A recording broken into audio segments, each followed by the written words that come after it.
Welcome to Hidden in History. The horizon darkened with strange winged beasts. They glided silently across the water, their white sails catching the wind, their hulls slicing toward the coast.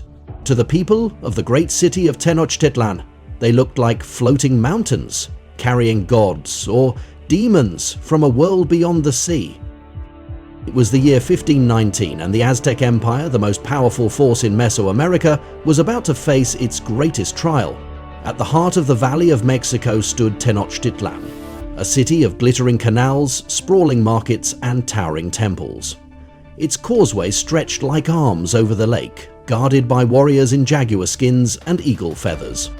Here, tens of thousands filled the marketplaces every day. Gold gleamed in the sun, cacao beans changed hands as currency, and the smell of roasting maize and chilies drifted on the wind.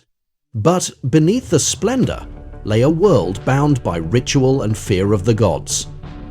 Gods who demanded human hearts in exchange for the rising sun. For nearly a century, the Aztecs had dominated their neighbors through war and tribute, their empire held together by loyalty, fear, and the promise that the gods would keep the world alive. From across the ocean came Hernán Cortés, a Spanish adventurer, ambitious, cunning, and utterly ruthless. With just around 600 men, a handful of horses, and iron weapons, he landed on the shores of Mexico in the spring of 1519. His armor glinted in the tropical sun, his weapons cracked like thunder, his horses, beasts never before seen in the New World, terrified those who faced them. Cortés understood one thing immediately. To take an empire, you must first break its foundations. He forged alliances with peoples who hated Aztec rule. The Totonacs joined him first, and then the fierce Tlaxcalans, warriors who had resisted the Aztecs for generations.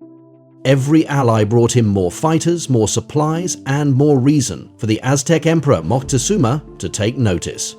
Moctezuma was a ruler of immense power and wealth, but he was also deeply religious and bound to prophecy. Some believed the returning god Quetzalcoatl would come from the east, and here, from the east, came pale-skinned strangers in shining armor. In November 1519, Moctezuma and Cortés met face-to-face on the causeway into Tenochtitlan. Cortés beheld a city unlike anything in Europe. Larger than any he had ever seen, its streets clean, its gardens lush, its temples scraping the sky. Moctezuma greeted him with gifts of gold and fine cloth. But in those gifts, Cortés saw weakness. The Spanish were welcome into the city as guests. They would not remain guests for long. The tensions simmered. The Spaniards mocked the Aztec gods, tearing idols from their temples. They took Moctezuma hostage, holding the emperor in his own palace. Then came the Toxcatl festival.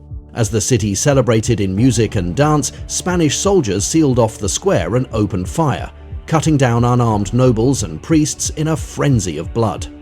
In that moment, the city turned against them. The welcome was over.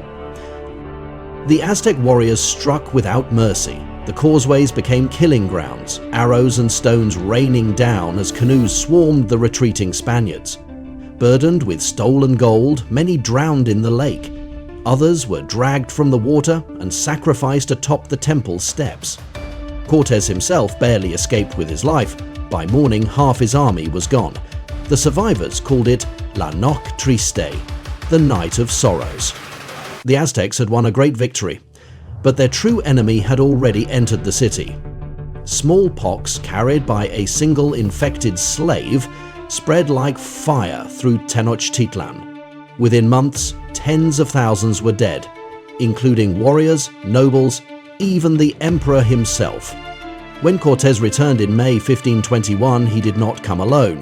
He brought thousands of Tlaxcalan allies, warships to control the lake, and a plan to strangle the city. For 93 days, Tenochtitlan endured siege. Food ran out, corpses piled in the streets, the canals ran red.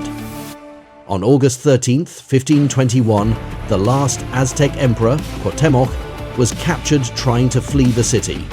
The once great Tenochtitlan lay in ruins, its temples burned, its people dead or enslaved. From the ashes, the Spanish would build Mexico City. The Aztec Empire was gone. In less than 3 years, a civilization that had dominated for a century vanished beneath steel, disease, and betrayal. One man returned to Spain, hailed as a hero, and entire people were left as shadows in the ruins of their own city.